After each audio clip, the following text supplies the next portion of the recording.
Welcome to the newest podcast, the 4Fs. I go by the name of P, and my partner in crime goes by the name of Mabs, where we'll be talking about fighting, boxing, MMA, F1, football, and fuckery. The 4Fs. The 4Fs. The first conversation we'll be talking about is boxing, which comes under fighting. And that will be boxing. Our recent subject was, the recent fight, is Tank versus Garcia, which happened last night or early morning, depending on where you're on the world. Yeah, fresh off the fight. Tank Garcia. Tank beat Garcia. I think it was the seventh round. Yeah. Second round was a knockdown.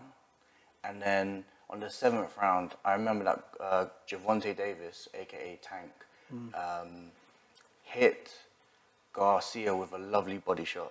It was a liver shot. Quick. Very 100%. Quick. And with those type of shots, like, if any one of you know or had experience fighting, let me tell you this.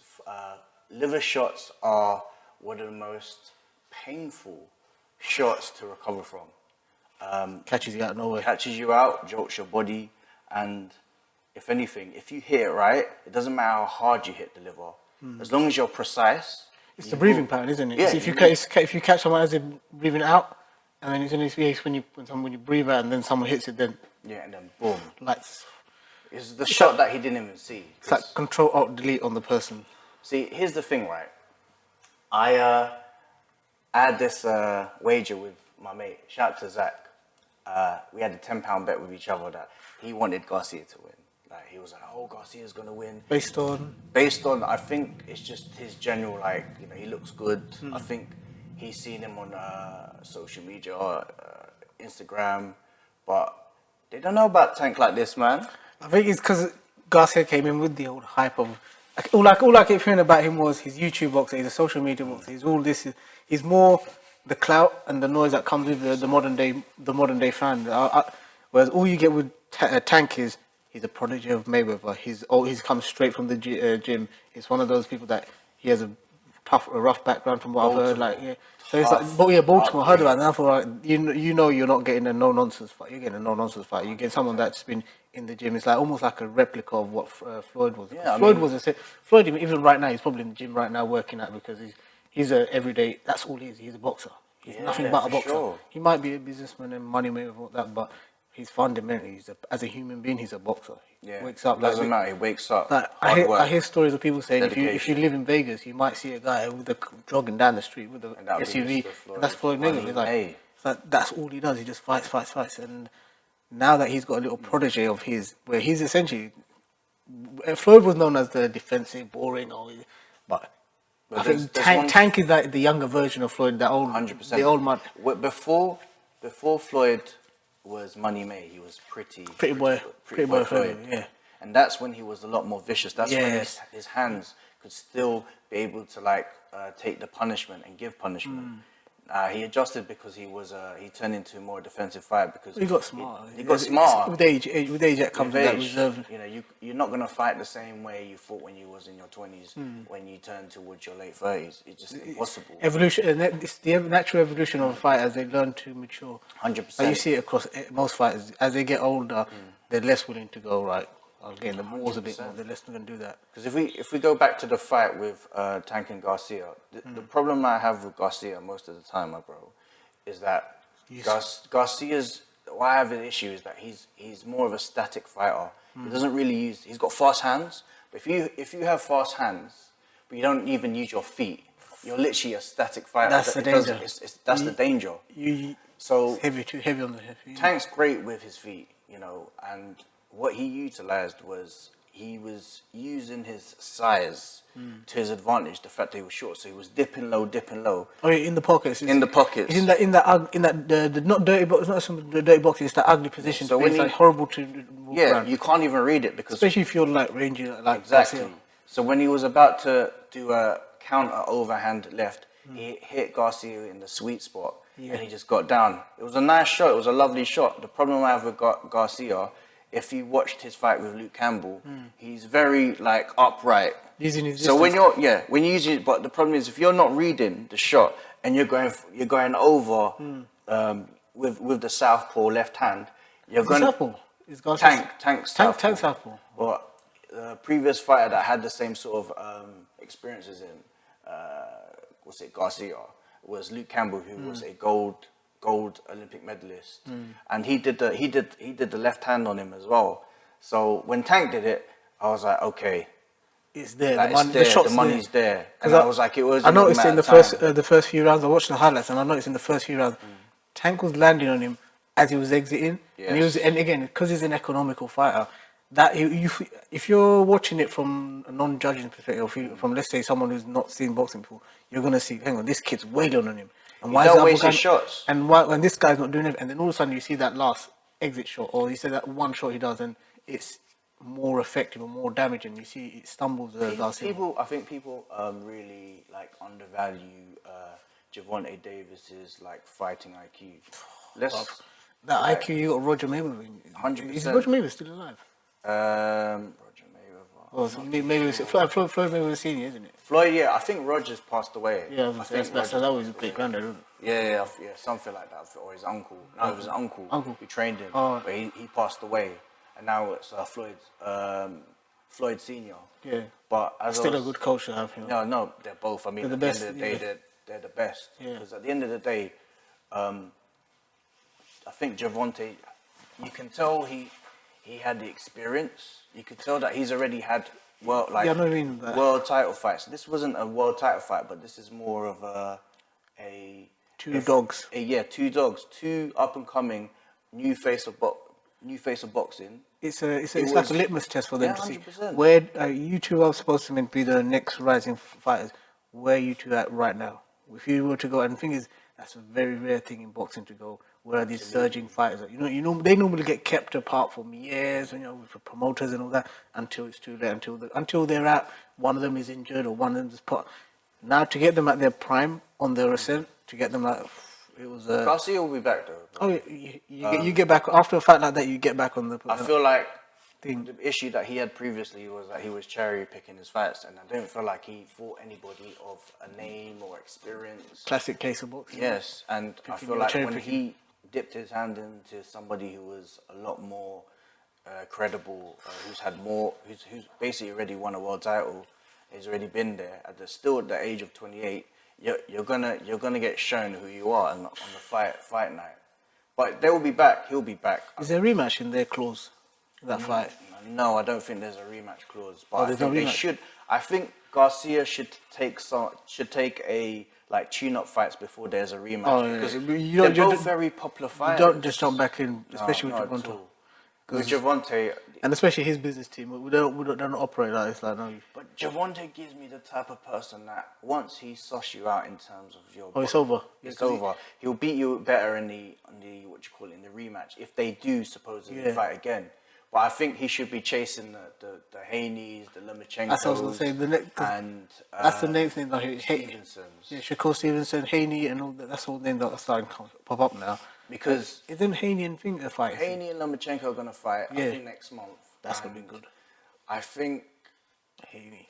Haney's gonna beat him just on the basis on the size and the physique. If you compare them, Lomachenko's a bit short. Isn't he's like a lot more sure, but Lomachenko isn't the realised. same Lomachenko as it was pre Timofimo Lopez.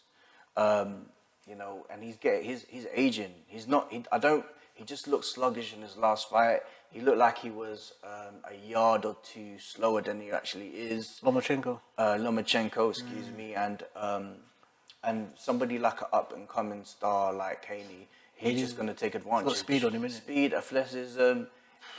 It'll be a close fight. He'll be a close fight. Definitely a close fight. But I just think Haney's jab and his size is going to be the difference between the pair of them. Even though that Lomachenko is a left-hander, southpaw. Southpaw. Who's left-handed, and great feet. But at the same time, age will catch up to you. That's your biggest opponent is when you come at your age when it comes. I to always boxing. call it that youthful elasticity. I see it with some guys I train with. Like they can snap the jab better. Not just faster. You see it when they jab, you're like, oh, I wish I could move like that. And you realize it because it's through time and age. You're like, oh, I don't have that youthful. And generally, like as you get older, you're starting to use more of your IQ. A lot of the fighters these days are, in as they get older, are turning more of a sort of like cerebral fighters. yeah, and they're more counter punchers. They literally read the game well, and then they just wait for an opening and bang, and then It's almost like they know what their power bar. They know their 100%. own power bar now. Before they were like dreading it. Now when you get the old manning them up. Yeah, that's when you old man that's them, the like, old saying. when you pick your moments when to really go at them because you know you're gonna burn out by this time. But yeah. And I think for me, I would say Garcia should go up to 140 because I don't think like let's say rehydration clause or any clauses. That's the talk of the post fight. I don't think that would have changed anything. If I'm being honest with you, I just think that somebody of because that's where they're gonna come. They're gonna be like, oh, it was a body shot. Yeah, I know there's a narrative, but I think that if the narrative was to gain for them to have another rematch, I still think it will be the same result, maybe even better for Gervonta Davis. Before the stoppage, he was already had him under control.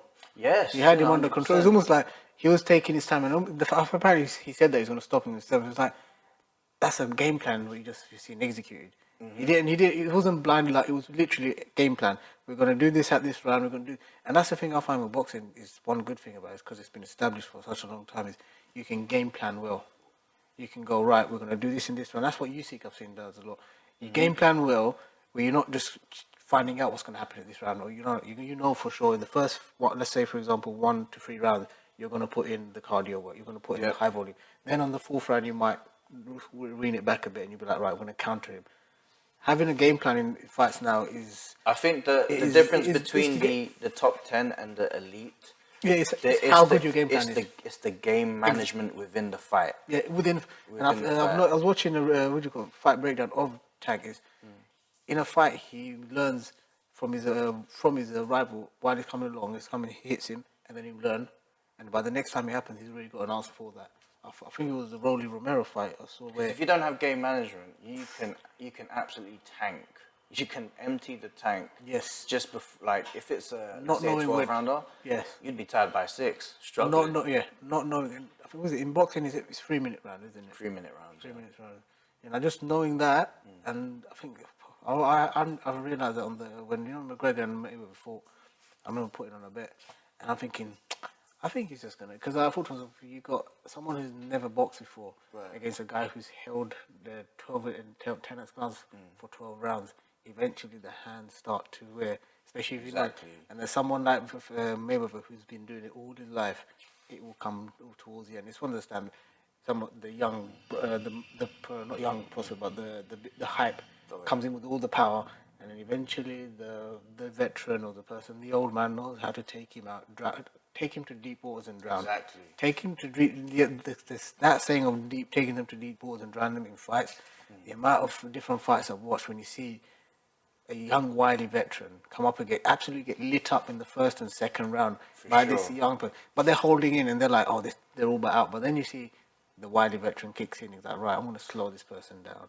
And once they slow them down to game management. And when that happens, you're like, oh, this is a very steep learning curve for the young prospect or whoever that person that's finally realizing that you can't blow out all your load in one go.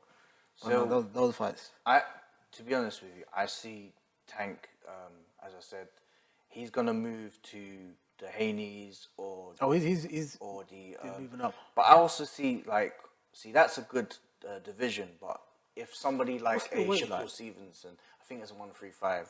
They're 135, isn't it? Yeah, 135 pounds. Yeah. Because that's what in boxing that's lightweight. Oh. And then after that, 140 is super lightweight. Super lightweight. Yeah. And then after that, you're gonna move to the welterweights. So 147. Who's in that? So you've got the Errol Spencers, you've got the Errol Spencers at. But my fight.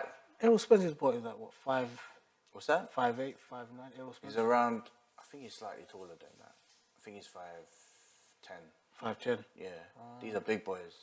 Slightly bigger boys in terms of like the stature compared to the lightweights.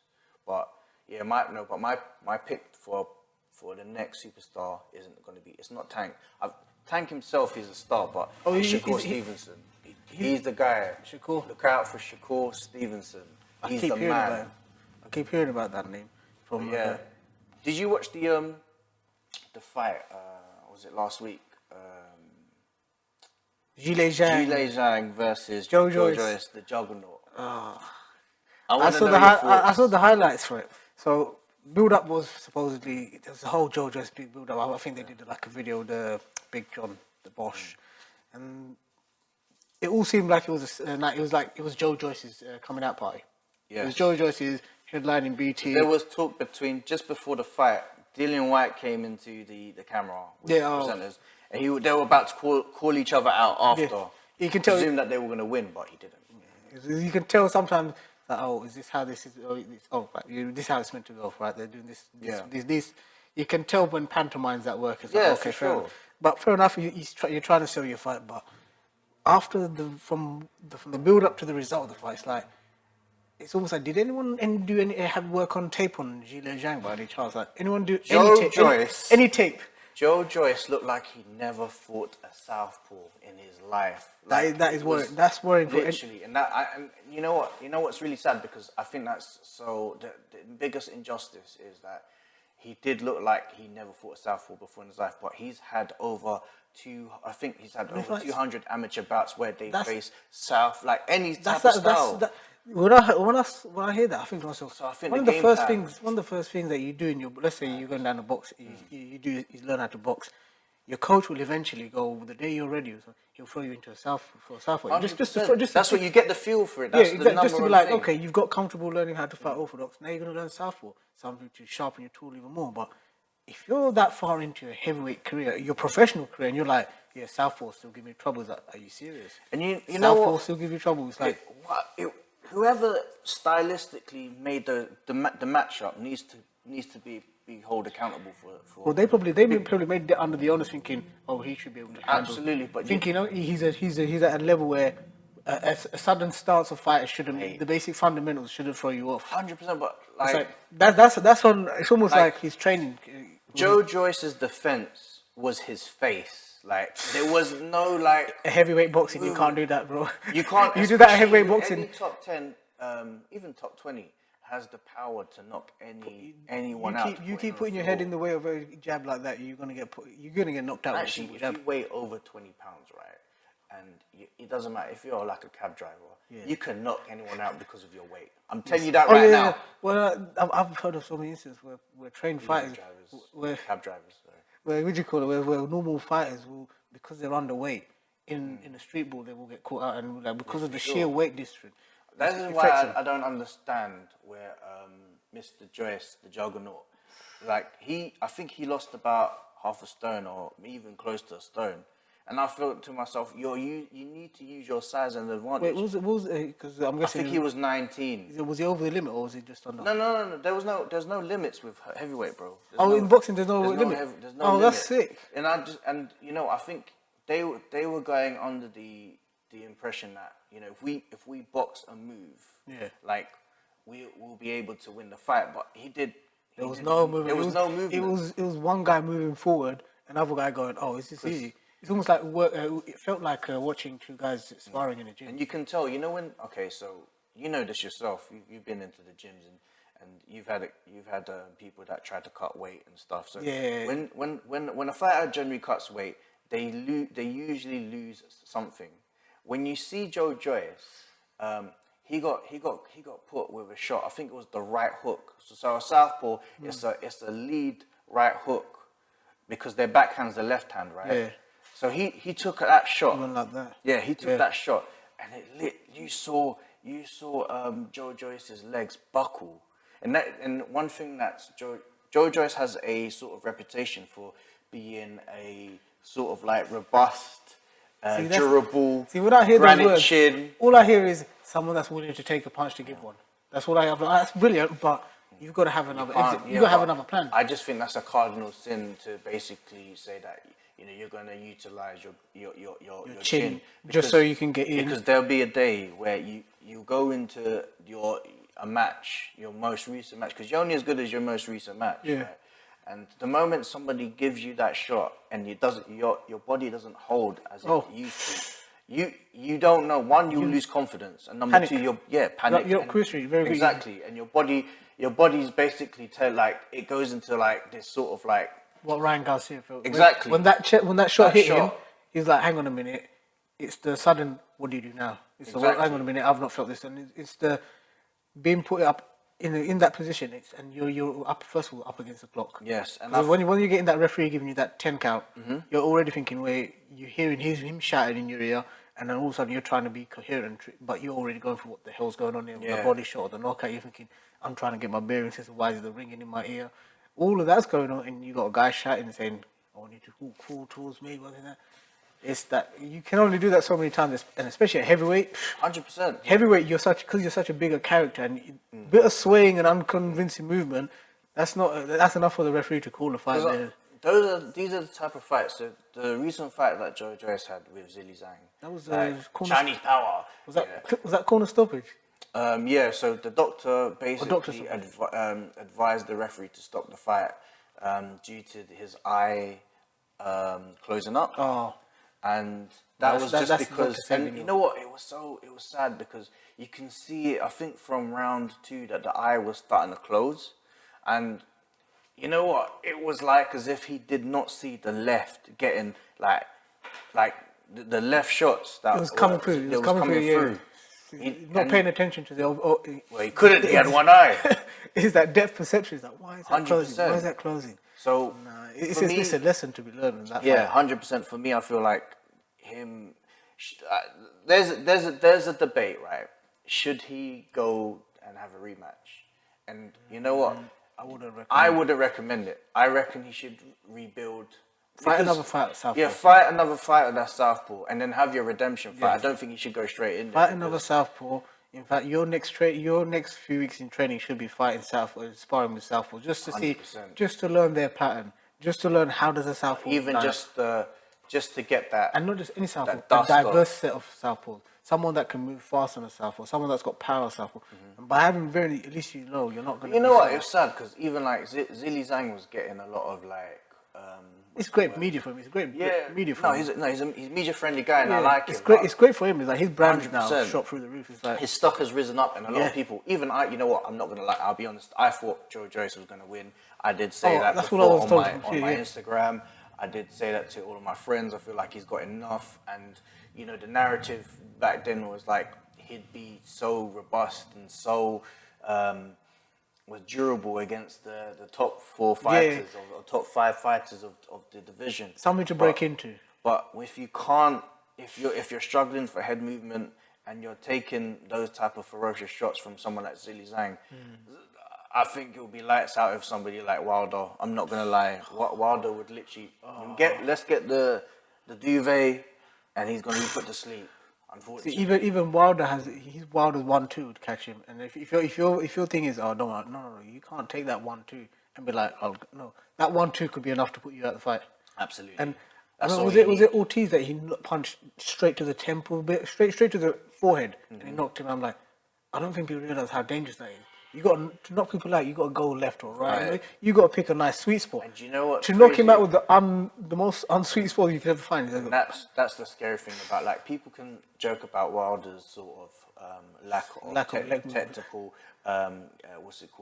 technical ability beyond the basics. Beyond the basics, but if you have the power of knocking someone out, putting someone to sleep, the touch of God gives a shit. I call it the touch of God. The lights out part. The touch of God.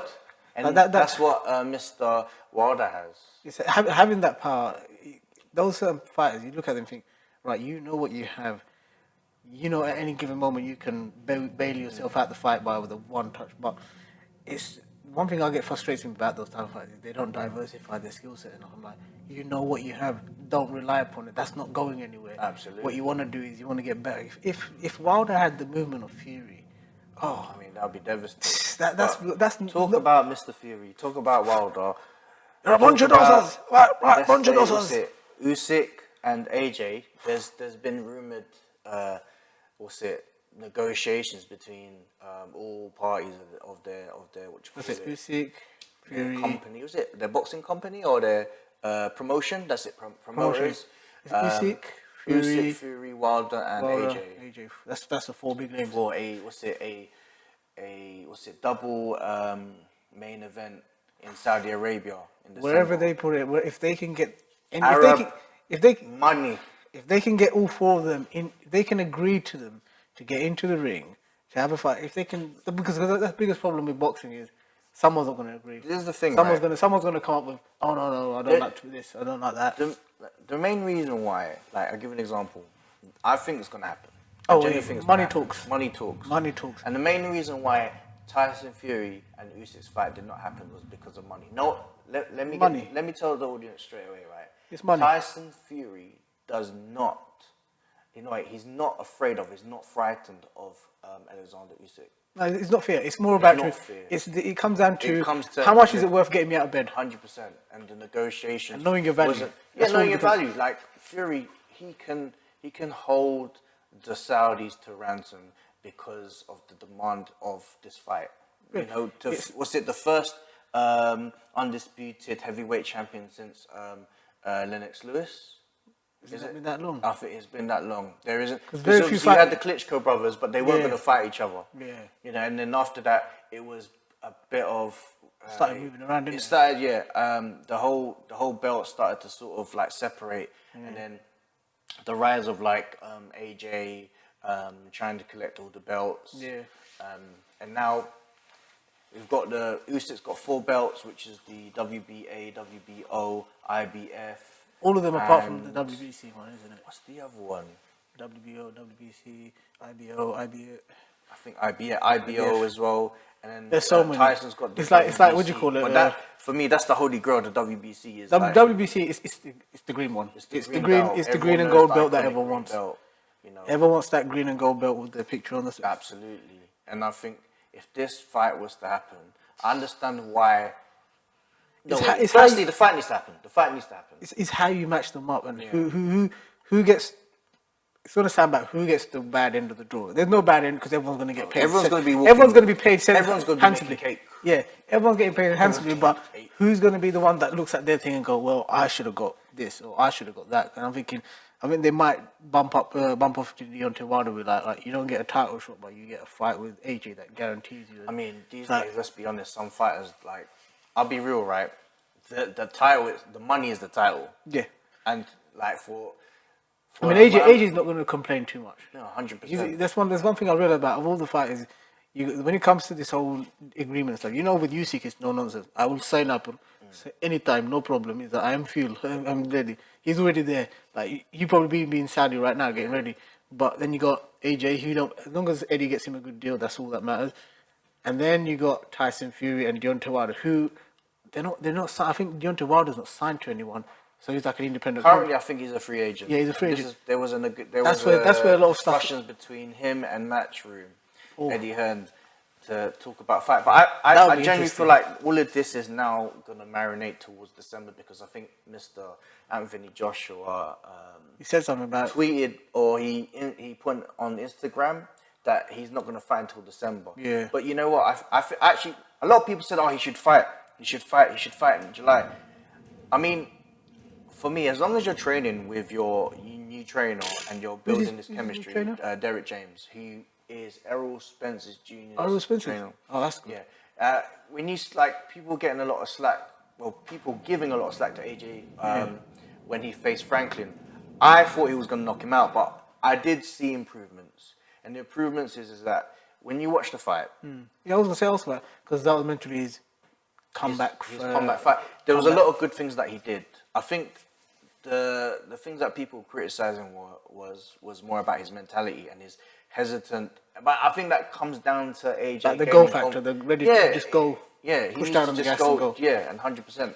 But let's talk about the good things. And the good things was he had a high guard defense. So he was just using his arms like this. So he was more. Is he more defensive in that? In that, yeah. And I think a lot of the problem was previously was that AJ had the same issues as Garcia. Was that sometimes he would be too upright, so he's susceptible for the overhand. That makes him more hesitant. Have you noticed? 100%. Makes him more hesitant either to commit to one side or another. Whereas now AJ, when he's defending, he's more high guard with his hands. He's more. Does he seem more active now?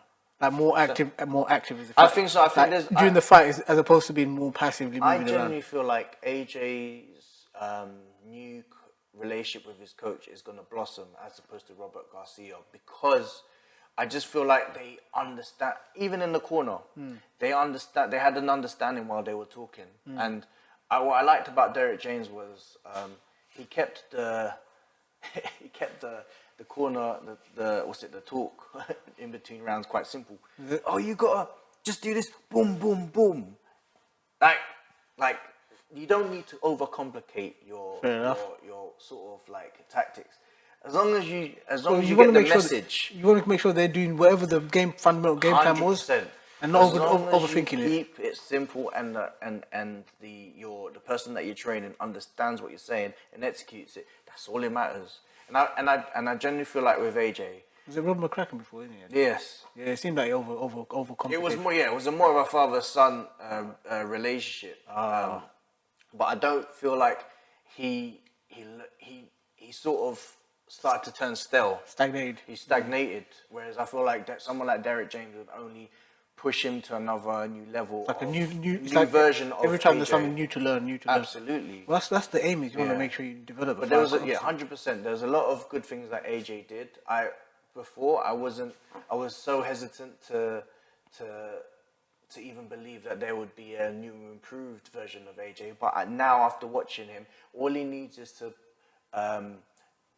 as he does hard work and practice with his new trainer, and I'm sure he'll get it right, because somebody of his stature, somebody of he's only had limited amateur bouts in comparison to someone like Usyk, and he still managed to win the Olympic gold in London in 2012, and then after that he's faced, like, he needs to have his flowers. Do you know what it is? Is his first part of his career was managed so well. Yeah. Like it's to the point when you're on the Lucozade bottle from your achievements in boxing, you've done well. But I genuinely feel like, you know what? I wouldn't even say what fucked it, because I don't think. Well, no, I would say he's in a speed bump in his career. What completely changed his mindset was when, was it Vladimir? I think Vladimir Klitschko. Who's the younger brother? Vitaly. No. Vladimir Klitschko and Vladimir. Was right. Okay, so when one of them married to the girl thing. The younger Klitschko, right? Yeah. When So I wish I didn't. Yeah, just check that. Let me just double check this, because I don't want to. People are gonna be on to me if I don't get this. Vladimir Klitschko right. And Vitaly is any brother's name? The Klitschko brothers. Klitschko brothers, Vitaly Klitschko and Vladimir Klitschko. Must be. Klitschko. Because I know one of them married that Hollywood actress. Vladimir Klitschko. Yes, so it's Vladimir Klitschko, right? So, excuse me. Vladimir. Apologies. Vladimir Klitschko he essentially popped AJ's cherry. And when I mean that, he put him to the floor. Oh, when he dropped him that fight, He dropped him, and since then, I feel like there's a bit of a mental battle between. It was his first drop, innit? It was like his first time. 100%. It's like anything. It was where it happened. It was in the biggest gloves. Had it happened early in his Olympic boxing career, that would have been forgotten. And be like, that's it.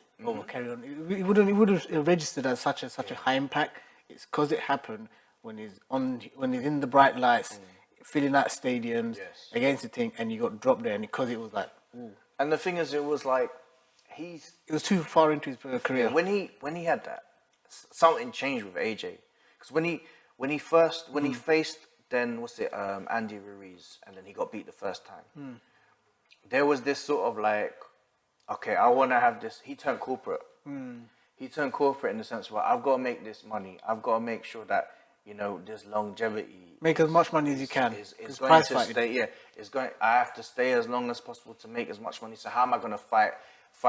I'm going to turn more of a boxer rather than a sort of like all-out bully. Like, that's just going to rip opponents apart. And he started to box, but for me, when you find he started to fine-tune too much to the point where that rawness of AJ left, and for me, you need that bit of rawness from AJ, if I'm being honest with you.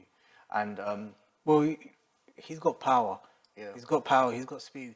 It's almost like you're sitting there. If you was a computer game character and you had that, you'd be like, oh, I can win most fights with this character. Yes. And it's just thinking someone needs to get hold of his control pad and be in his corner and just be able to dictate. I've always said with certain fighters, you look at them and think they have all the skill set necessary. It's just having the right control pad in the corner. And I think AJ will be back though. AJ will be back. With him, it's this Confidence for me, it's and there's opportunity there. His door isn't closed like now. That was your final chance. He's not in a Derek Chisora position. 100%. He's not in a Dillian White position. He's in a position where you still because he can have an Indian summer as a sort of like career. He can still get older, get the right fights in, and all of a sudden you're back on knocking on. I mean, he's only 33, 34 years of age, and you're not even at your peak. You're at your peak around 36 when you're a heavyweight boxer. That's when you're heavyweight. Yeah. It's a different kettle of fish when it comes to heavyweight. I realized with heavyweight boxing, in your 30s is almost like your learning period. It's like, absolutely. It's like it's like your apprentice. Yeah, it's like you're fighting. You're thinking, but that's that when you're taking a lot of damage. But then by the time they get to 40s, they're like full on. So who wins it all, bro? Who wins it all? Do you know what? If Fury, let's say Usyk, hypothetically, Wilder, AJ. Yeah. Hypothetically, let's say it gets made like they say, right, on one night we're gonna have Fury against Usyk and Joshua against Wilder. If that's happened, hypothetically, I can see Wilder winning. I can see Usyk winning, but then what happens then is you're sitting there with Fury would lose it. Fury's not gonna get into that fight without a rematch clause. That's one thing I can see Fury will never let, because Fury knows there is a potential. He's not scared of him. But you know what? They'll probably do it in a way where there's a potential risk of a defeat, because Fury's also smart in the sense that he knows his opponent and what risk they bring, and he's never going to. In some ways, it depends. I think you're correct in the respects that any of the belt holders, I reckon they'll be in agreement in terms of a rematch clause. Yes, always. AJ Wilder, I just think that's a straight shootout between who's going to face either Usyk or Fury. Because also, let's be honest, when it comes to that fight if a fight does happen between Wilder and Joshua, it's not going to be a technical battle. You're not looking at it. You're going to see basically it's a race of who puts someone out who's first. going to sleep first. It's going to be who's going to sleep first, and just if both of them are somehow standing at the end of the fifth round, bro, it's going to be a night-hole. It is literally, that's what I'm saying. If they would, if imagine if Saudi do this, they do a back-to-back fight night where they do one night AJ and one night thing. They could do that, and it will set both fights up. But just the fact that if them two fight, I already know if they can get them two in the ring, it's going to be violence, because you know what you're going to get with Wilder. You know he's going to I'm going to try and knock you out, and AJ's got right. The thing is, right, it's going to be the first. Both of them need to. This is my understanding, right? Both of them need to. I don't think it's going to reach past 7 rounds. Because if it gets past 7, AJ, I don't think AJ's got at the moment. I don't think AJ needs to the cardio to get to 7 rounds with them two swinging and banging. If they're both swinging, it's literally going to be like both of them are going to be tanking, and I think AJ's going to tank first due to his muscle mass. That's why I think AJ's corner might go to him. Listen, do you know what? If I was his corner, they would probably they might train him just to be like, go for the full 12. Train to go survive, not go for survive the full 12, because then they'll say to him, remember how Fury beat him? Fury took him to the deeper rounds and absolutely finished him. They might try. But there's another argument that you'd want to clean him out, because within those 12 rounds against Wilder and Fury, there was always that possibility. That remember the first fight between which round was Fury and Wilder, and where Tyson Fury did the Undertaker. Yeah, it was dancing. All you see him for most of that round, dancing around him, and then suddenly when he clobbered him, boom, and then you saw him do the Undertaker. And that's the thing. From the first bell to the last bell, Wilder is very dangerous. He has the touch of death, as what you would say. Yeah, the touch, just put him to sleep, boom. Put him to sleep. Whereas I feel like AJ. When you fight a fight like that, one fighter has to be a perfect 100%, and the other fighter has to just be perfect that one time. That one time he just has to catch you and he puts you to sleep. This is why I think this is good move for AJ to get a new trainer, because I feel like the difference between these 4 fighters is percentages, low percentages, and it's always having the correct. It's not even just on the night; it's on the training camps. It's the trainer teaching you the little strategies and tactics that you need to do going forwards if you're going to have a bout. So what I feel like is going to happen, I'm going to stick my neck out on this, right? Go for it. And you guys can go at me after this, right? AJ's gonna beat Wilder inside. I don't think. 7. Inside 7. You're saying 7, right? Clip it, yeah. I can actually see him doing like a points decision where where his team goes to him. Don't forget, this is the new AJ. This isn't the AJ that gets reckless. This is the AJ they want to make sure they clean, have him smart, fight intelligently, so they know the existential threat of Wilder's punches coming. I see them. It's going to bore fans because fans are going to be like, "Oh, it was boring." They're going to come out with saying the same thing about AJ, like, "Oh, he didn't go to finish Do you know what? But if he tactically outworks him and they get a unanimous decision against Wilder, in the eyes of AJ's team, they see it, guess what, as a W on the record.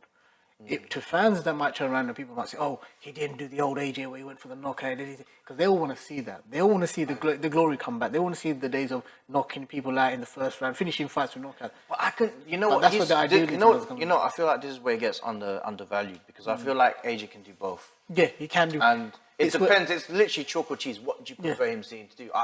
I mean, the smart, logical thing for me is like, you know what? Win the decision. Win the decision, right? Be the smarter fighter. But if you don't wanna lay that to chance, and you're gonna be like, you know what? I don't know if I'm gonna get the sway with the judges. I've got to knock Wilder out. Now that's the old-fashioned take the judges out of the equation. Take the judges out of the equation. Let's go to Usyk and Fury now. This one's gonna be. I think. I want them to fight. Both of them are going to come out for me as two of the major legends of this generation. Yeah, I just want one with this one. I just want them to, if they can get into the ring, that itself would be an amazing achievement. Purely because of the way boxing is, but their skill set to get their skill sets both into the ring to finally see where they come and how they meet.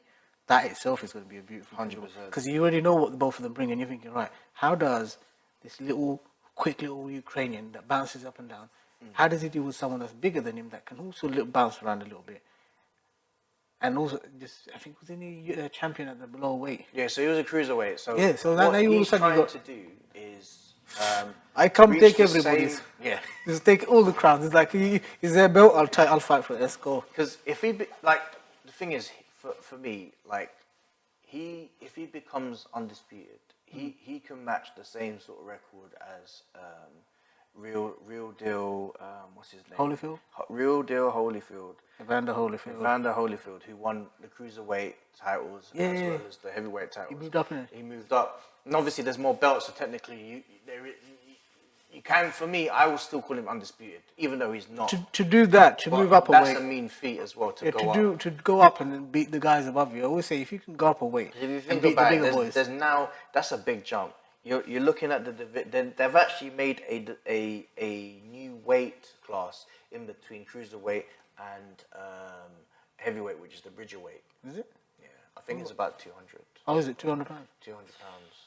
It's one of those. It's those fast guys that can go power. Yeah, and it's basically it's kind of like there's this weird thing where you're too big to be a heavyweight, but you're too little to be You're too big to be a cruiserweight.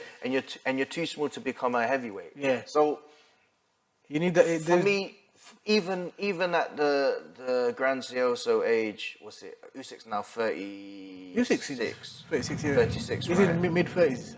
Mid 30s, right? Yeah. For him to make the jump and win, the cruiserweight titles as well as now winning the heavyweight. That's a big feat anyway. But I want to know who you think was going to win. See, that's the thing. When it comes to that fight, it's very hard because I'm thinking. Because the first thing that comes to my mind is who are the judges? What are the judges going to be like? Because I know when it comes. Let's go into the fight. Let's just actually talk about the fight. But hopefully take the judges out. I want to see how Fury because Fury's got movement, but then you got Usyk that's got movement. How does a bigger guy hold this guy down? I want to see, is he going to use his weight to hold him? Is he going to be like, are you going to see a big Fury chasing Usyk around the ring?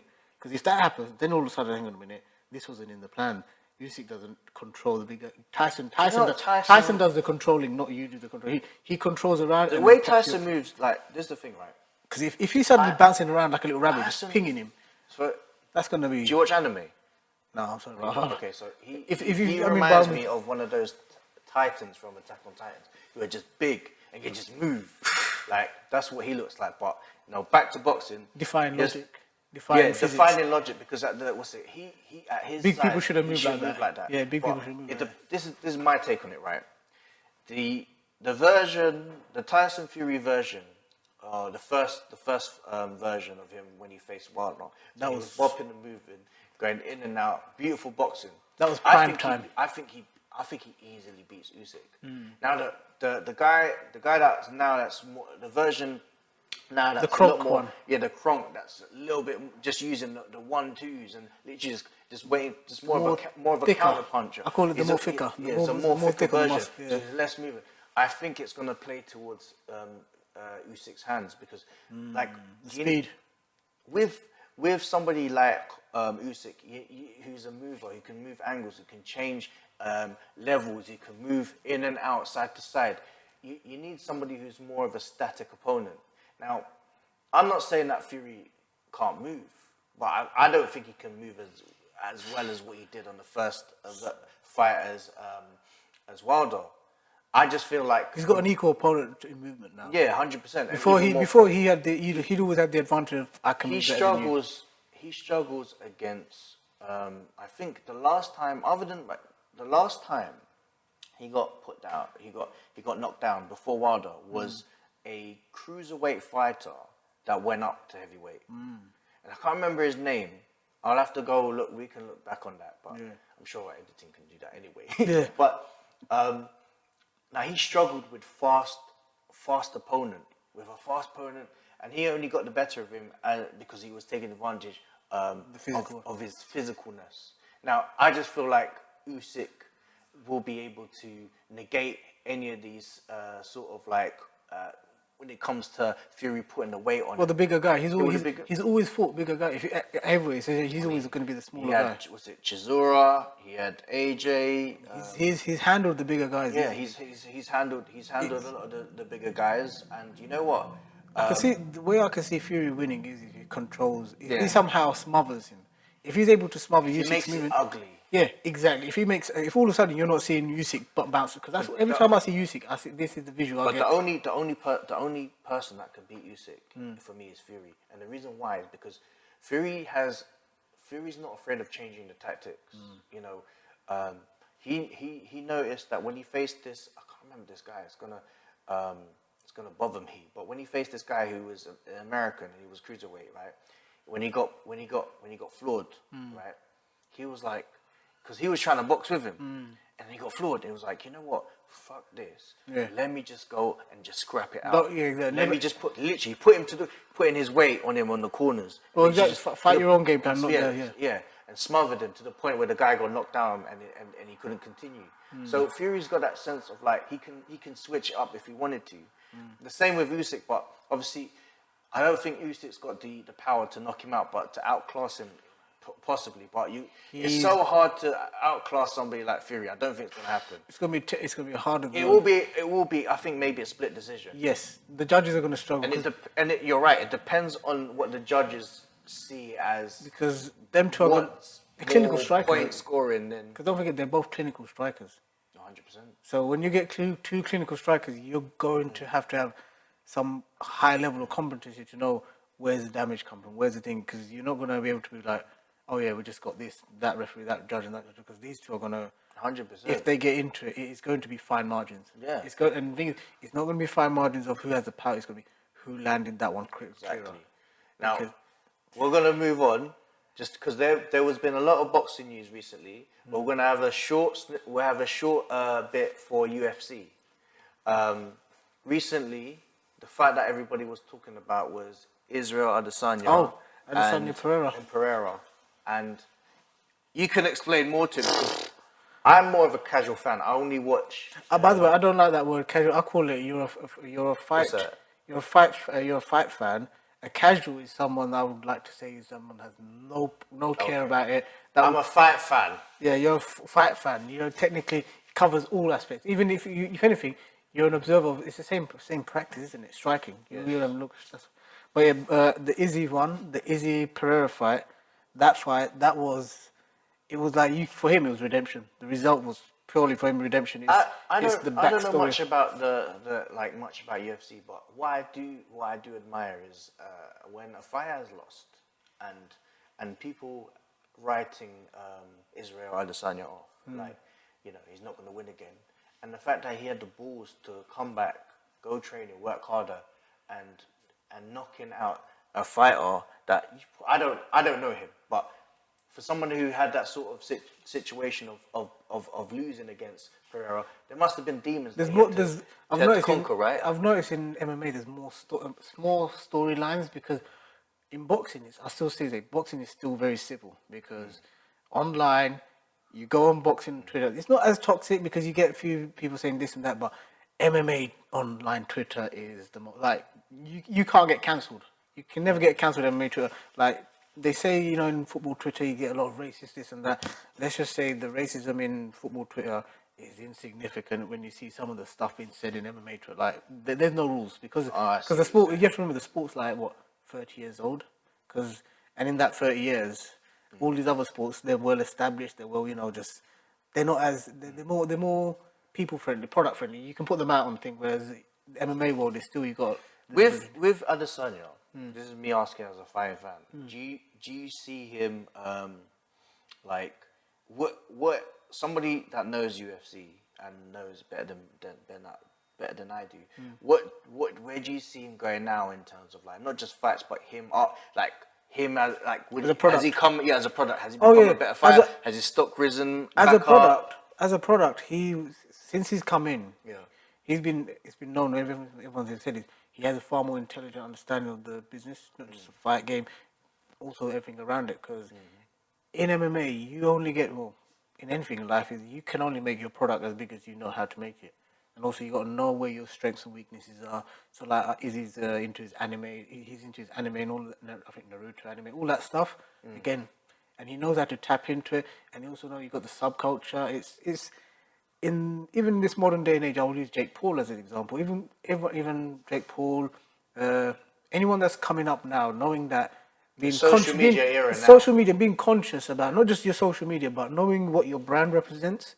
What you take as sponsors and what you can, it's being more conscious of than having someone else run your stuff. So throughout the history, let's say, for example, Mayweather, or let's say, Oscar De La Hoya, let's say his career was managed by someone. So whatever he did, it was always managed. He never sat there and said, "Oh, I like to do this. I like to." It's always managed in such a way that you worry about the fighting, someone else does the thing. Nowadays, MMA guys, because they essentially start, and they can get signed up to a management team, or they cannot get signed up to a management team, whichever it is. If they don't have a management team, they have to do all of that stuff. So from your social media posts to even the people that want to sponsor you for like 10% off their website, everything needs to be done, and all of that is a massive business itself. And then I see a lot of guys that train in gyms. They're one of the main issues.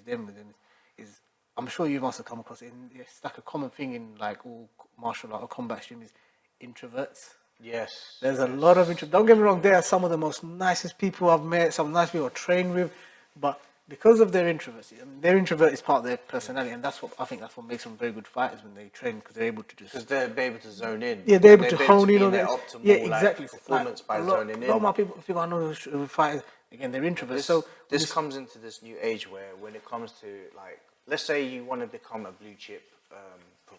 You want your name. You want to be the main card. You want to be the main thing. You can't just do it on your own. You need to have a team. Like, you need to have like a team. Like Canelo. Canelo is not Canelo without his team. Exactly. AJ is not AJ without Canelo. Canelo can't even speak a word of English. I mean, he's learning English, but you can tell his social media side is sorted. He's right now, I think Canelo's biggest main struggle is learning English classes. Like, that's why he's probably going. Shut the fuck up, man. Yeah, he goes, get the fuck out of here. Get the fuck out of here. Yeah. Just knowing he can say that means that he's gotten to the point where I've got the fight craft down. Now, if I just, it's like a ruby, isn't it? It's a rough diamond. You want to smooth that. And nowadays, the amount of social media platforms there are, this and that. Fighters, they have to multitask. Yeah, 100%. And that's why I feel like, and that's this is what I like about Israel Adesanya, right? He's got this YouTube channel. Yep. He shows his personality there. He goes on different podcasts and he talks about, like, not just MMA or UFC, but he talks about him into He's anime, got a personality. and he's showing his personality more. That's something. I feel like there's only going to be one McGregor, right? But somebody like him has the allure and I think has the character to Relatability. yeah, You have to, relatability. you have to be be relatable to able the fan base. to cross over more from the Yes. sort of fighting fans to your casuals. I'm going to say casuals, but you know what I mean. You have to transcend your sport. You can't just be the 100%. guy. You can't just be the person You that almost everyone have knows. to be bigger than the sport because Yeah, that's one of the things. That's where it comes at clock. there's one thing because I had an interesting conversation with my mate, right? And it's kind of like McGregor gets a free pass, and the reason why McGregor gets a Regarding? free pass, he going into MMA when he wants to because of the money he generates into the company. McGregor's at a point where it's a product. It's like a brand. He's a brand. He's a brand. Business. He's a brand. It's like, you know the saying, "I'm not a businessman. I'm a businessman." Businessman, yes. Yeah. That he's essentially made him into that. 100%. And he knew. I think that's one of the things that I've admired about McGregor when he first came in. Like when I first when I started paying for the old BT subscription, I started seeing UFC more often. And then I noticed something about Conor McGregor, and I saw the hype that he was bringing to the American crowds, and I just thought to myself, "Oh, this guy's smart. He's just bought the European, or essentially European, the what do you call it? The showmanship, the whole how to, like how we sell boxing conferences, like he bought that." And he suddenly introduced it to a market, a group of people that have never come. They've had trash talking, but they've never had they've never had a cocky little Irishman on the mic. They've never had someone from a European's perspective, like an English person. Then they got that. Then they realized, oh wow, that's fire. That's fire. So it kind of brings out the old WWE days of his like Yeah. sort of era. But the question I was going to ask you, But they've had that some people fighters like that, but they've had it more like a very, very toned down. But all of a sudden they had this loud mouth, effing and jeffing Irishman, and they're thinking, oh, this is how Irish people sound. And it was a niche thing, and it resonated. What's what's McGregor's current weight, and where would he fight in? Well, McGregor's last one right now is he's got his old it looks like he's on the old TRT and all that medication, but he's a lightweight, so he's a 155er. That's another thing. Boxing, as we know, saying about the weight classes in boxing. So MMA weight classes, again, it's a bit different to boxing, but do you have the similar situation where there's in between us? Yeah, so this is one of the biggest issues. So like you have 125 flyweights, 135 bantamweights, 145 featherweights, 155 lightweights, and this is where it goes. You don't have anything 160. You don't have anything 165. You then have a jump from 155 to 170, which is now welterweight. And now all of a sudden you have fighters who may be too small for welterweight because you got some giants at welterweight and they're too big for lightweight. It's too much of a weight cut. That's another thing, the weight cutting. It's brutal for some of them. I've seen some of their stuff on YouTube. And then from welterweight you got 170 and then you got 185, which is middleweight, which is a 15-pound jump. And then you got from middleweight to the light heavyweight, which is 185 to 205. So that is a massive... That's where right now, like one of the middleweights, Robert Whittaker, he's in such an awkward position where like he can't fight. He wants to fight the champ, but he'll be fighting him for the third time, and he's at a point where he can't go down to welterweight because that's too much of a weight cut. He can't go up to light heavyweight because there's a fucking giants over there. So it's when you're squeezed in, you're compromised. There's so many fighters that are in that position where they're damned if they do and they're damned if they don't. I have a question, Mabs, right? So let's say Leon, is he possibly going to fight Kobe? Well, Covington. According to Dana, Leon's going to fight Kobe, but he'll only fight him when Leon's available. Leon said later on. So let's say they fight. Let's say Leon wins, right? I have a theory, but I don't know. Could McGregor face Leon? Could it happen? Not really, because one of the reasons I say it won't happen is because they're both managed by the same company. So Leon and Conor. Leon signed up to Paradigm, yeah. And Conor is one of the co-owners of Paradigm. Oh, okay. So essentially, having Leon fight for a title is good for Conor's brand. Okay. That's why when he won the title, he was praising him because essentially another Paradigm. Okay. And also, I think Adesanya is part of the same brand as well, Paradigm Sports.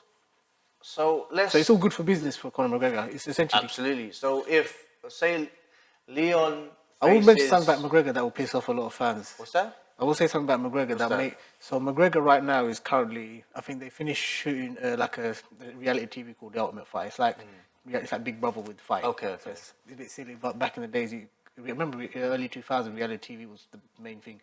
So he just finished shooting a TV show. Now two fighters normally do the show like they'll fight each other. Now the guy he's doing it with is another guy called Michael Chandler. He's in they both fight 155. But you look at them both, and both of them are like, well, we don't want to cut down to 155. And Michael Chandler, he's one of those guys that he's short and stocky, a bit like same height as us, but he's like Just big. a big He, like you see his lats, you think, okay, this Like guy Geo walks. dude. Yeah, this guy walks around. Michael Chandler walks around probably like 200. Yeah. But for fight week, he used to cut down to 155. And McGregor's walking around massively right now, and Chandler right now is they're walking around easily 200. They can cut down to 170, but they're not welterweights. Like if they were to fight, it wouldn't be a welterweight fight. It wouldn't be a lightweight fight because what most likely will happen, because it's McGregor and McGregor brings the money, he might just turn around and say, me and Michael want to fight at 170. He don't want to cut weight. I don't want to cut weight. And then for the UFC, they find it like, again, they have their rules that don't exist. It's like, oh no, if you guys fight at welterweight, we can't classify we can't justify you. It's fucking fight. Forget it. They'll be like, oh, you can't classify as a lightweight title. And then they'll be like, no. If McGregor fights Chandler, and I'll say it right now, if he beats Chandler, he's gonna get a title shot. He's gonna get He's gonna get a title shot at 155. So he's gonna fight. He's gonna win a fight at 170, and that's gonna justify a title shot at 155. Because that's essentially that. And you know why that's gonna happen? Because it's Conor McGregor, and if you hate money, that's not how you do business. Because the UFC only know one thing: print money and think. And another thing you have to remember. There you go. Because McGregor's also, you have to factor in, he's on like got 2 fights left on his contract. And if you're UFC, you're like, right, that's our cash cow. If he's got 2 more fights left, we're going to make sure those 2 fights ain't going to be any old fights. We've got to sell. So I can see McGregor's last 2 fights in the UFC is fight Chandler as a tune-up fight, and he can beat Chandler. He's a beatable opponent. If he beats him, he can then turn around and say, well, the last guy that beat Chandler fought for the title, the lightweight. Give me the lightweight title, and then you see them like, yeah, go on. There you go. Like, go on. They'll be like just cut down to 155 by then. And guess what? Islam against Conor McGregor, with the history that McGregor has with Islam, make Khabib. That's going. It's like That narrative that's already there. It's like, do you hate money? Do you hate money? Then you shouldn't. Then what will happen? What I find with even with MMA fans is, you get the kick up noise. Oh, this is not right. This is like. Listen, this is the UFC. This isn't like the NFL. This isn't like an organized sport. This is prize fighting. It's literally how big can we put the name? How big of a name can we put on the main thing? If it's not a big name, it's not worth it. And that's what the UFC want to do. They want to put on big names like Nate Diaz. When he went out on his last fight, they gave him a big name. They just essentially want to put on the big fights because they see it as it's a cash grab.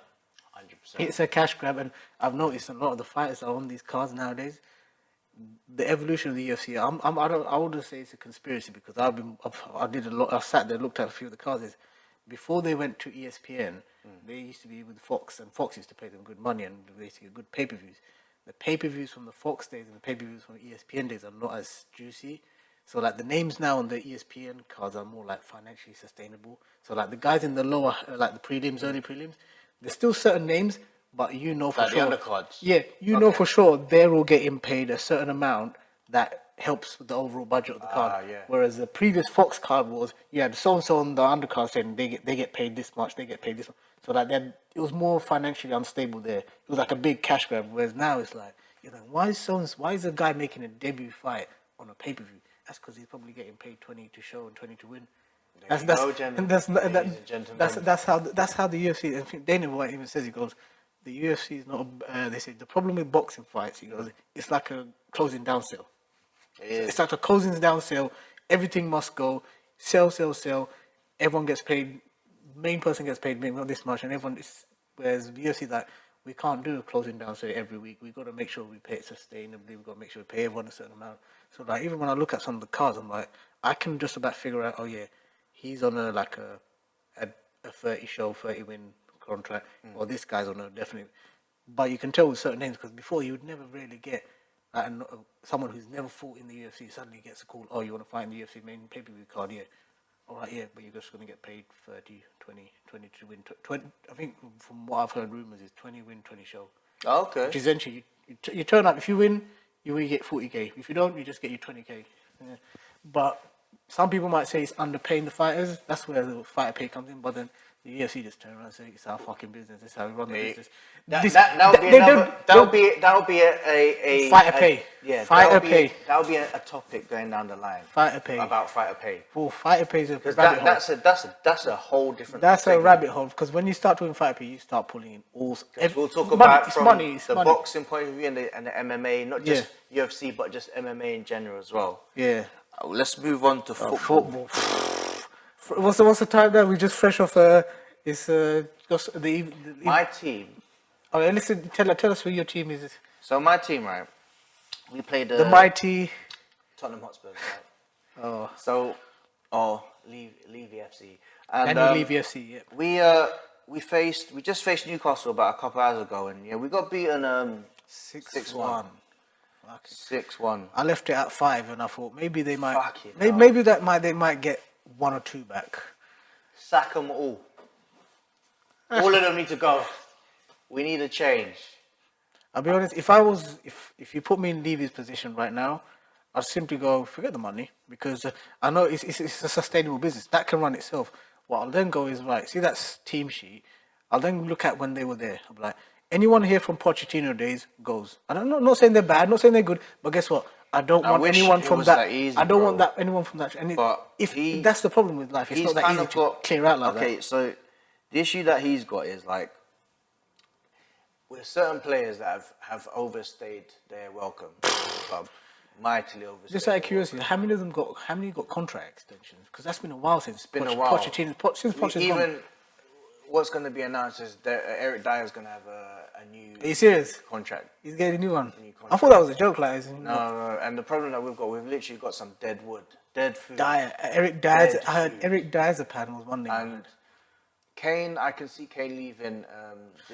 It's going to be like that's Kane's. The Kane saga is going to be like the writings on the wall. He wants to leave. He needs to leave. What are we standing here? Right? And it's a very similar narrative to Teddy Sheringham. Oh yeah. When he left to go to United, I think Teddy Sheringham. He didn't win anything the first season, but he won the treble the season after.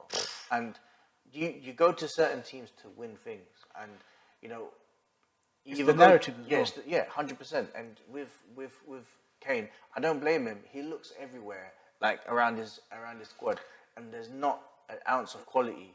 I mean, the only person he's running out of people to turn to, isn't it? I mean, don't forget he was there. He was there during the Pochettino White Hart Lane heyday. Remember that? That's why he signed that season. That's why he signed that. I think he signed a 5-year deal, right? Oh, that was crazy. And that was a crazy deal. But that was no thanks to his super agent brother. 100%.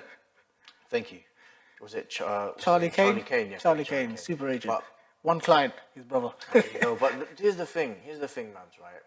And that was after the Champions League final where we lost, and but that one was a surprise. But I remember that. Final. That was on the premise that our team would have developed and would have developed. It was an advertisement. Because if you look at it, Liverpool under Klopp. They had a Champions League final first, and they was it Champions League lost. They lost, and then won they the Premier League.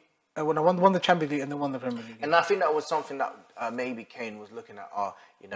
Maybe that this is the final that we lost at, but maybe there will be something. Well, there's something to build on because that Pochettino, that team that went to the final, all I saw was potential. But when you just needed to add, and then all that will happen. But when you have the purse strings, a owner or somebody who's in charge, accountant, as an accountant, that doesn't even look at it from a sort. He literally just sees his numbers,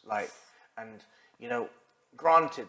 We have a beautiful stadium. Granted, we make revenue via NFL, Beyonce concerts. But if we're talking about the life and soul of Tottenham Hotspurs and the team that we are right now, we are literally like there is nobody there that's going to sort of galvanize our team and make it a stronger team. Did you see the documentary, the Amazon documentary? Yes, but I think that was more of a PR. That was Levy's own personal PR. Yeah, 100%. Like when I saw that, I was like, everything. I've never seen him before until he went to the Amazon Prime thing. I saw that. I watched that whole documentary. You know what? This guy blatantly done this, and even till the last, the final day. The way it was edited as well. Yeah, the final day of Fabio Paratici's reign as DOF, Director of Football, right? he got Paratici to basically be the Muppet or the puppet, depending on what you see it as, to talk about the issues that's going on around Tottenham. Levy hasn't even said anything out in public other than I think he went to a Oxford University Oxford Union. Oxford Union talking about he's not happy. If you're not happy, do something. It's your something job. about It's it. quite literally your job. Get some like you get like we've had some dud signings over the last. I can't understand some of the signings. There's one thing about Tottenham signings.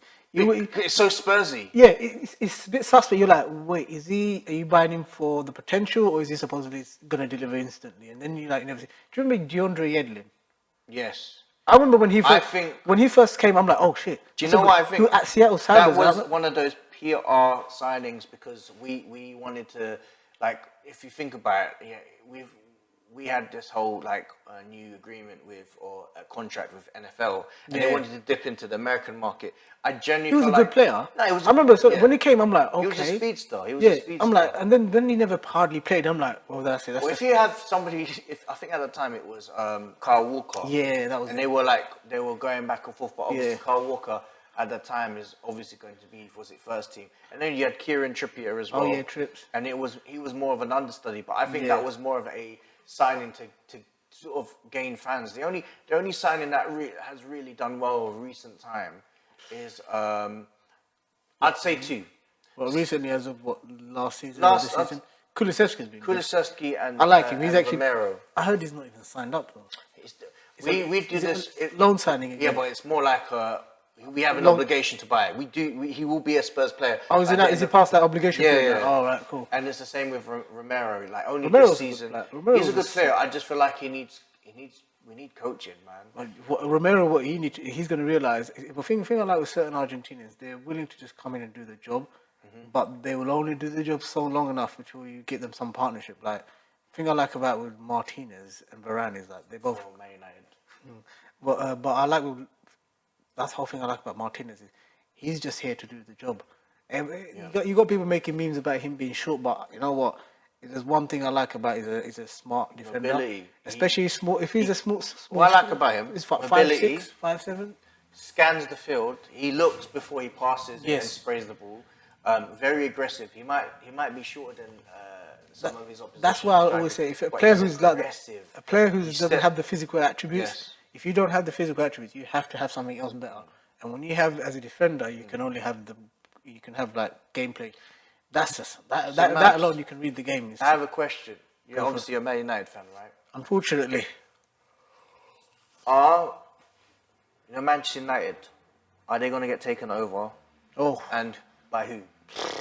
Or are the Glazers are they still going to be the owners by the end of June?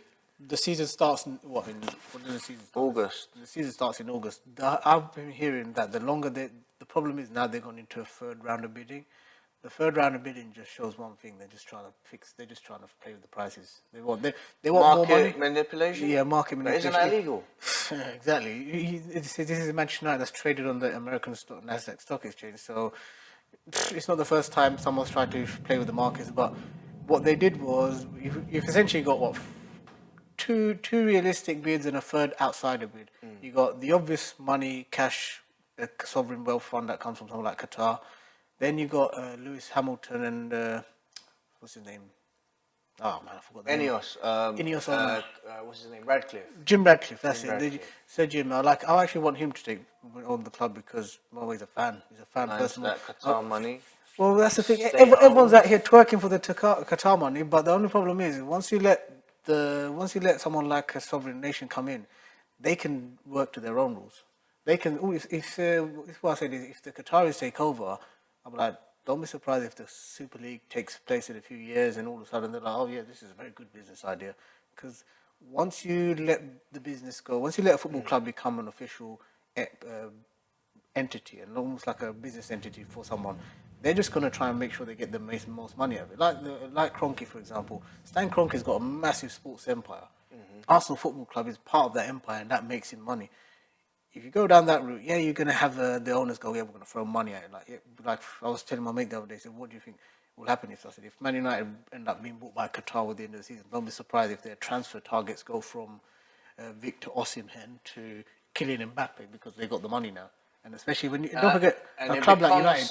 And you know what? A club like United can get through that. Someone like exactly, and some like if we look at the close example is PSG, and the way they're so cutthroat with like they get rid of players faster than they get rid of managers. 100%. They can afford to like, all right, here's your contract, we pay out. Who's the current manager?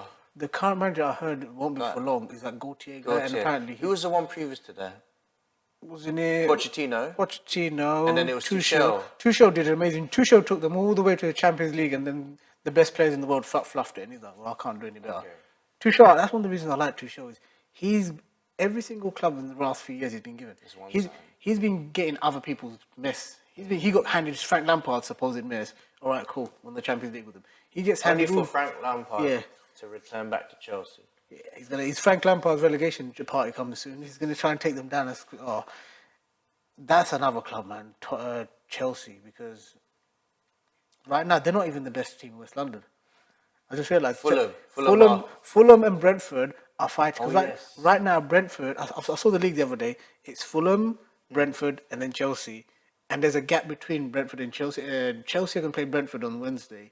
If Brentford win, Brentford extend their 5 points to another 8 points, and they're going to go ahead of Fulham. It's a little mini West London table there, and Chelsea are rock bottom of that West London table. So Mabs, question we're going to ask you. We're going to look back on this. Who's going to win the league? Have Arsenal bottom?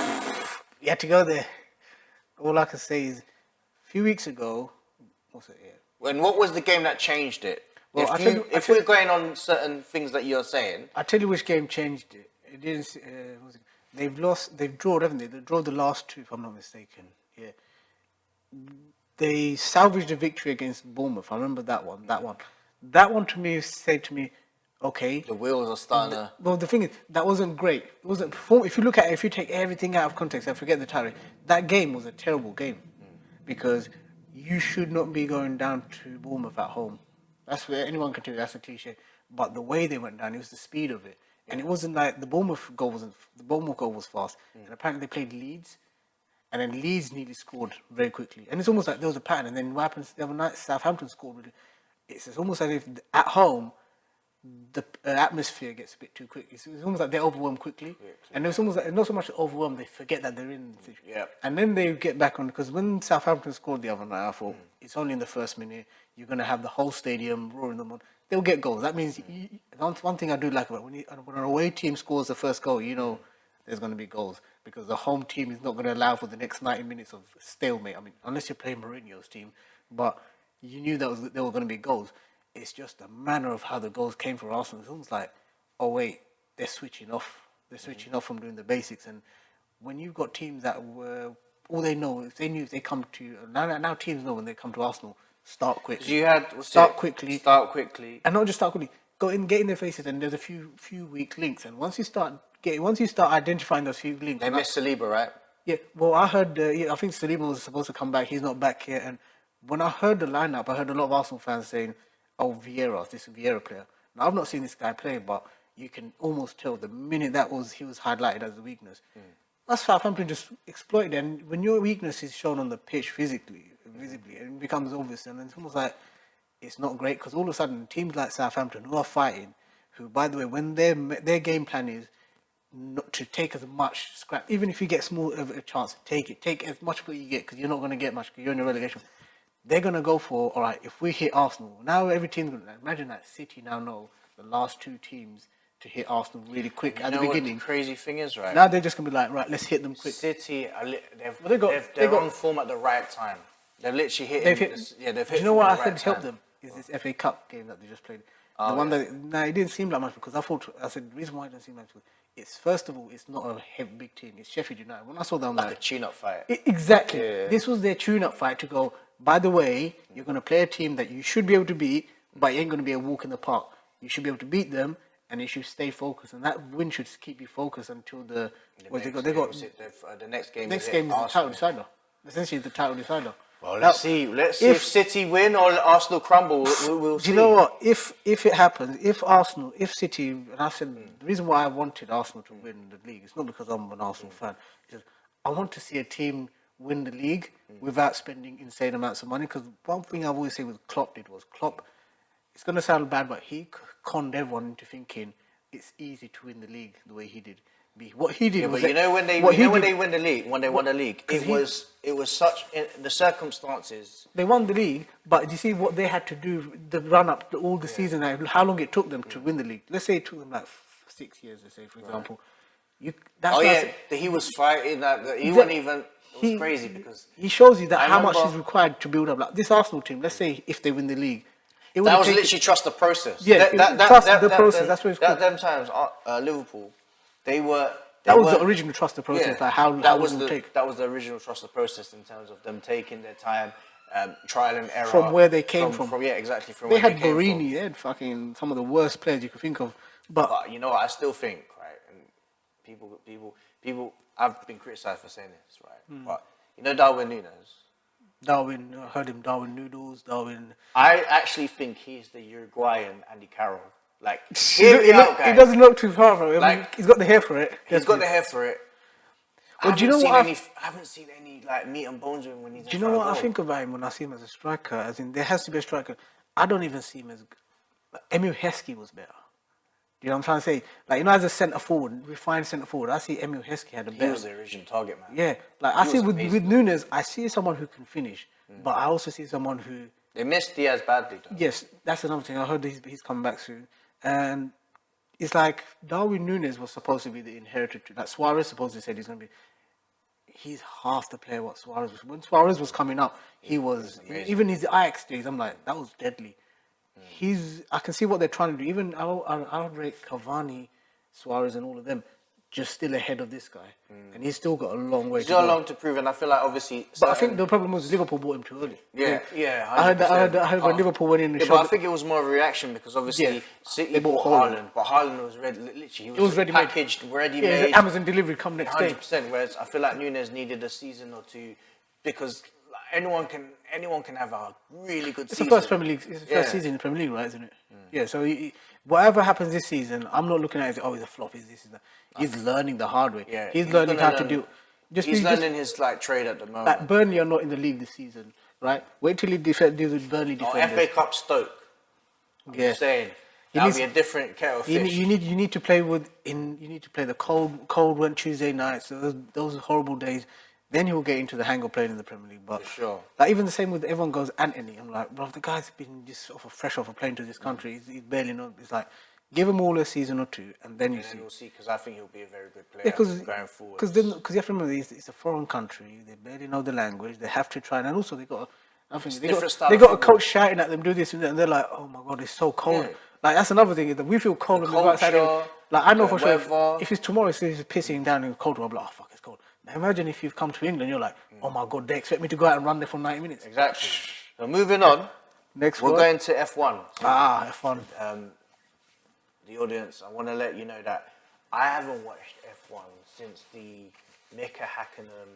1998. Days. David Coulthard. When remembering, I think when Michael Schumacher at that time was in battle with Mika Hakkinen. Yep. Those were for me. That was my golden age of F1, and then obviously I started to watch it less and less. But I do remember the Lewis Hamilton breakthrough season when he was at McLaren, and I think it was Fernando Alonso who was his team. Yeah. But I'm gonna come here as a complete novice, and I'm gonna start again as a baby, and I'm gonna see watching F1 as a new journey. It's not a speciality of mine, but it's a speciality of Mabs, and I feel like I'm gonna take you down the rabbit hole. Mabs is gonna take me down the rabbit hole, and as I go down this rabbit hole, I hope I enjoy this journey, which I believe I will. Oh yes, the way the Formula One community is now is the way it's growing. Yes. You get more. There's less gatekeeping. Okay. Well, there's a thing I find with a lot of sports and subjects. People try to gatekeep people out of it. I said, with Formula One, you get some gatekeepers because they're everywhere, but there's not as many because they want the people to go. They want the sport to go. Another thing in sport is the more people find out about it, the more it's relatable to people. Like the biggest thing with Formula One is the engineering aspect. For sure. Like But- a lot of my friends that do like it, they're into the engineering side, so they're like, oh yeah, so that makes they're able to connect the dots more easier.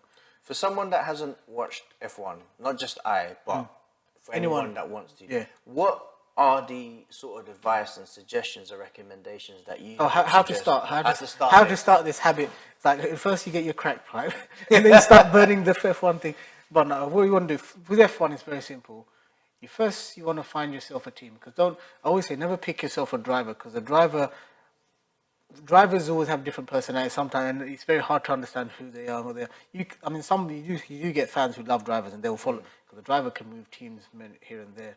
But first you want to find yourself a team to like plant your flag down, or just align yourself with. Then in F1 you've got the front guys at the front, the midfield, and the tail enders. The ones that Can I tell you who was my favorite at one time? Who's that? Right.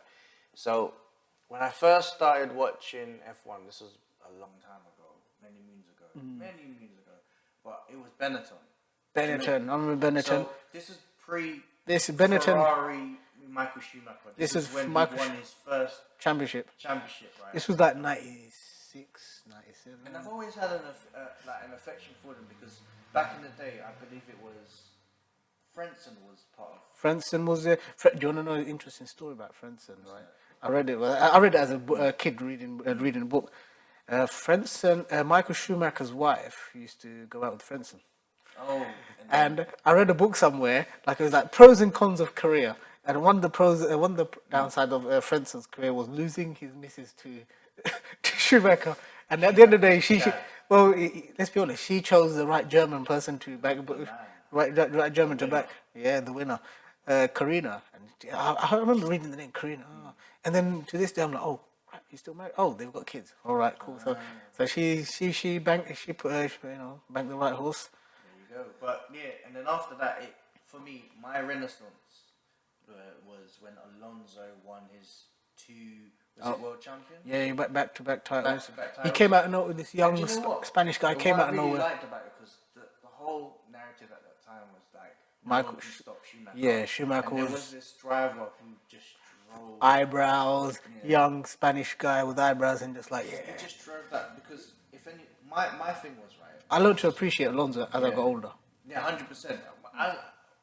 His driving style as well, Yeah. especially. One thing I like for me, he drove the shit out of that. That is one thing Alonso's known for. Like he recently just left Alpine, and like if you saw his results from last year, you see why he's the type of driver, because he had more DNFs than his teammates. Not because he's shit, it's because he ragged that car. His teammate Ocon was like, he's your sensible employee. He's the guy that's going to get your car around the track, bring the car home for every 20 races or so. Alonso, however, is going to be like, right, I'm going to get the best out of this car. If we're doing qualifying, if we have a potential to get good points this weekend, watch Alonso rag it. He will rasp that car around the track to the point where the engineers will be like, oh, fucking hell, wheel it back a bit. That's what Alonso. But then that's what happens when you're a world champion, because you know how to go, right, this is the car we have, and we're trying to get the best out of it. And sometimes that's where Formula One teams have to go. It's called driving on the edge. And some drivers can't get the car to the edge. And that's where, like, you may have just seen recently that Danny Ricciardo is no longer racing for McLaren. Yes. And it's mainly because his teammate, he had Lando Norris, who was meant to be the young team of the persons, and he was meant to be like, all right, you're going to help develop the car as well, and you're going to bring the car in, help him with the competition. But Daniel struggled to get hold of the car. He struggled to get hold of the car. And because of that, F1 is so cutthroat. Like, even if they're your favorite driver and they get everyone's best friend in the garage, like, that's another thing. When you got a car, everyone in the garage is like, oh shit, man. Now, for someone like myself, right? Oh, you pick a team. That's it. You want to pick a team. I want to pick a team. I'm gonna think about it. Yeah, don't pick it. I'll tell you the name. Go through a few teams, and then you can see which one. And then I'll tell everyone. I'll tell you. I'll tell the audience. But where's the best place to start? I know that there's Best place is Netflix. There's a Netflix show. Yeah, watch the Drive to Survive. I think they've got a series. Just binge watch it, and then you realize how they're very good at opening up the sport to newcomers. Even like just the understanding definition. helps people get so much on because now the American audience just spiked suddenly, and the lockdown helped, and that spiking of it, you now got F1 got new eyes, right? Well, F1 has suddenly now just said, right, we're gonna do. You know how I said the Formula One tracks would normally to host a race, you got to pay for the rights. You got to pay for. Formula One have now said, you know what? It's so popular. They did a race in Miami the other day. Well, not the other day. The race last season in Miami. They're now going to have 3 F1 races in America. So they're going to have one in Miami. That's a big deal. And the reason why it's a big deal for the Miami and the Vegas one is they put it on their own out their own back pocket. So, and by doing that, Vegas Grand Prix is going to be the most expensive race in terms of fans. Which, by the way, if it's their own business, they can do that. But the reason they can do that is because they're putting on. It's got that sort of like you know how it's the come and see us now. But it's the come to Vegas, come to gives thing. it a little bit more of this sort of classy feel because you obviously got that from Monaco. Oh yeah. It's Well, that's where Monaco's fighting right now. Monaco's trying to fight to hold on to its place because every year they look at the tracks and they go, we need when you have contract renewals on the tracks, they also want to find out which tracks still worth staying. And right now, Monaco is under threat because everyone's like, it's a useless race track for a spectator sport. It's great because it has that historic. It's called the crown and the jewel because of the fact that the race, in terms of like from a driver's perspective, it's amazing. You want to keep racing there because you can prove that you won at Monaco on the streets of Monaco. But from a fan's perspective, it's like normal to watch it. Normal to watch a Sunday race because you know what's happening. And because of that, and also Monaco has a historical conflict with for F1 where they control a certain rights than F1. It all gets political, but the thing with the Monaco is they're fighting it because of one side is fighting it because of tradition, the other side is fighting it. It's not. F1 can turn around and say no, we don't want it. It's bad for production. So this is what I want to be doing, and I think the audience you should do the same, right? If you haven't watched F1, first thing I'll do is I'm going to pick a team. The second thing I'll do is I'm going to start watching a Netflix show.